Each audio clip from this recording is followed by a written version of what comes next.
ಮಹಾರಾಷ್ಟ್ರದ ರಾಜಧಾನಿ ಮುಂಬೈ ನಗರದಲ್ಲಿ ಇತ್ತೀಚೆಗೆ ಸಮಾಜದ ಯುವ ಪೀಳಿಗೆಗೆ ಗೌತಮ ಬುದ್ಧರ ಜೀವನ ಚರಿತ್ರೆ, ಅವರ ಉದಾತ್ತ ತತ್ವ ವಿಚಾರಗಳು ಹಾಗೂ ಬೌದ್ಧ ಧರ್ಮದ ಶಾಂತಿ ಮತ್ತು ಕರುಣೆಯ ಸಂದೇಶಗಳನ್ನು ಪರಿಚಯಿಸುವ ಮಹತ್ತರ ಉದ್ದೇಶದಿಂದ ಬೃಹತ್ ಜಾಗೃತಿ ಜಾಥಾವನ್ನು ಹಮ್ಮಿಕೊಳ್ಳಲಾಗಿತ್ತು.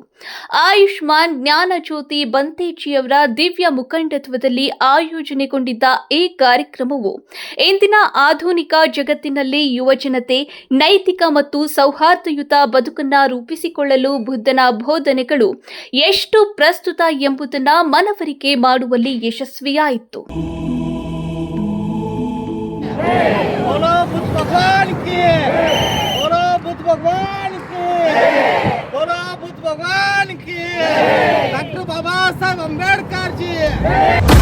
ಈ ಐತಿಹಾಸಿಕ ಜಾಗೃತಿ ಜಾಥಾಕ್ಕೆ ನೆರೆರಾಜ್ಯವಾದ ಕರ್ನಾಟಕದಿಂದಲೂ ಅಭೂತಪೂರ್ವ ಬೆಂಬಲ ವ್ಯಕ್ತವಾಯಿತು. ಕಾರ್ಯಕ್ರಮದಲ್ಲಿ ಕರ್ನಾಟಕ ರಾಜ್ಯ ಭೀಮರಾಜ ಸೇನೆಯ ರಾಜ್ಯಾಧ್ಯಕ್ಷರಾದ ಎನ್ ಶಿವು ಸೋಂಪುರ, ರಾಷ್ಟ್ರೀಯ ಪ್ರಧಾನ ಕಾರ್ಯದರ್ಶಿ ಹಾಗೂ ಕರ್ನಾಟಕ ಉಸ್ತುವಾರಿಯಾದ ಶ್ರೀಕಾಂತ ಬಿಜಾಪುರ ಮತ್ತು ಪ್ರಮುಖ ಮುಖಂಡರಾದ ಮಡಿವಾಳಪ್ಪ ಗೌಡ ಬಿರದಾರ ಅವರು ವಿಶೇಷವಾಗಿ ಪಾಲ್ಗೊಂಡಿದ್ದರು.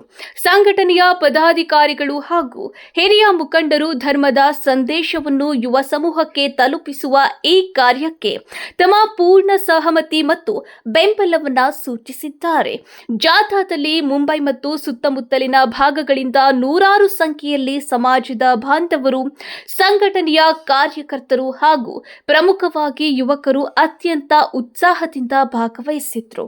ಯುವ ಪೀಳಿಗೆಯು ವೈಚಾರಿಕವಾಗಿ ಮತ್ತು ಸಾಮಾಜಿಕವಾಗಿ ಸದೃಢರಾಗಲು ಬುದ್ಧ, ಬಸವ, ಅಂಬೇಡ್ಕರ್ ಅವರ ಪ್ರಗತಿಪರ ವಿಚಾರಗಳು ಸಹಕಾರಿಯಾಗಿದ್ದು, ಈ ಜಾಥಾವು ಸಮಾಜದಲ್ಲಿ ಸಮಾನತೆ ಹಾಗೂ ಸಹೋದರತ್ವದ ಭಾವನೆಯನ್ನು ಬಿತ್ತಲು ಒಂದು ಪ್ರೇರಣಾದಾಯಿ ವೇದಿಕೆಯಾಗಿ ಮೂಡಿಬಂತು.